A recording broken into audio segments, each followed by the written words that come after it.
Now, I don't know about you, but when I hear the words mindfulness, I kind of want to roll my eyes. I think it's just one of those things that I think people throw around as a term a lot, and does it actually mean anything? Is it actually useful? If I am not someone who loves yoga and meditation, is there actually anything I can get from mindfulness? Let's find out.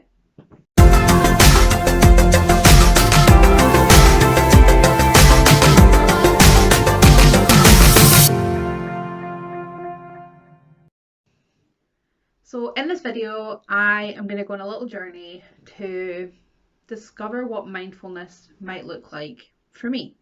I am not someone who likes to meditate.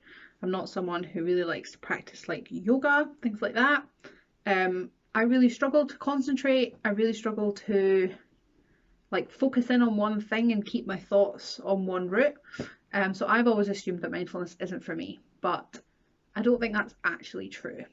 I think that the common definition of what we think of mindfulness is actually very narrow, and mindfulness is actually a much broader thing. So let's see how I can be mindful in my life. I realised that I practice mindfulness all the time. I've just never called it mindfulness.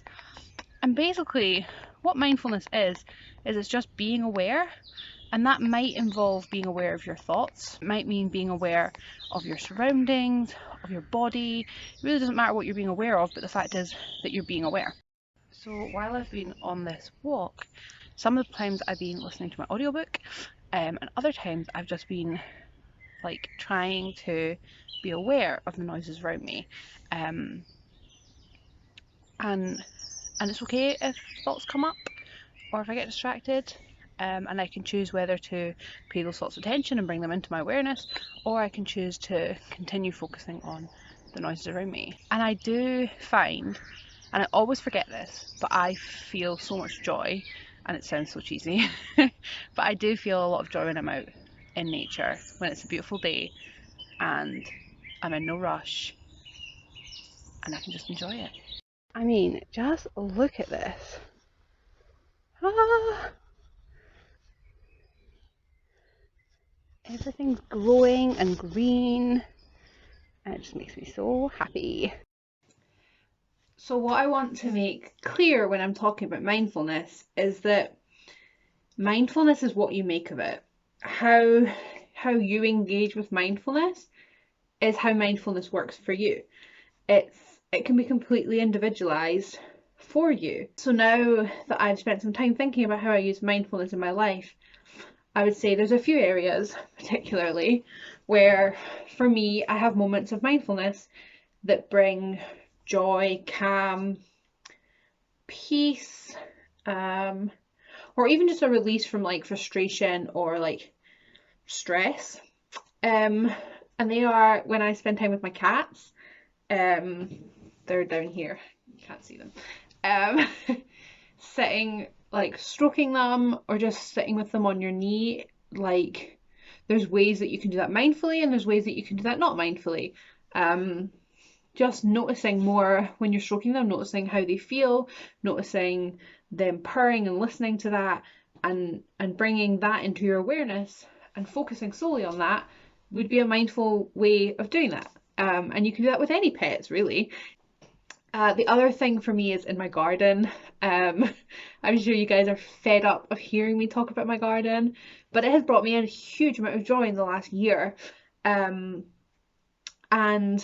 since I've started thinking about mindfulness, the last few times that I've planted seeds or gone to look at my garden, spend time in it, I've tried to do that really mindfully. And what that can look like is not listening to an audiobook or not listening to music while planting seeds, and just actually paying attention to like touching the soil and putting in the seeds into the soil and watering it, and the smells that come up and the textures and what it looks like. It can look like spending 10 minutes every day looking at my flower beds and seeing what's grown and what hasn't, and just being in that moment.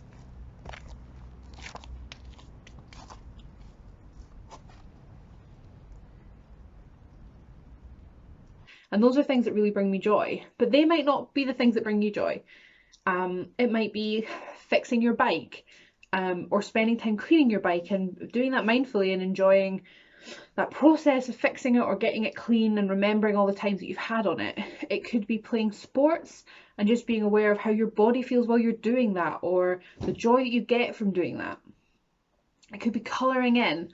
It could be watching your favourite TV show, but instead of like mindlessly switching off to the TV show, is actually paying attention to what is it about this TV show I love? What is it about this character that I really relate with?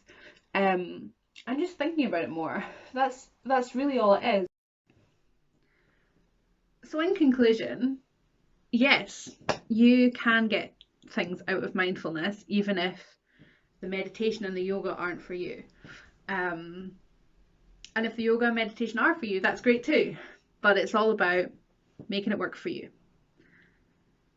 I found this really interesting actually, kind of digging into this really, what sounds like a really simple thing, mindfulness.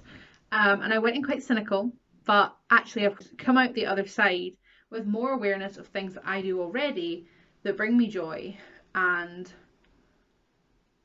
more knowledge about how I can use those to continue to bring me joy, or just to be more aware of how much joy they're bringing me in the moment.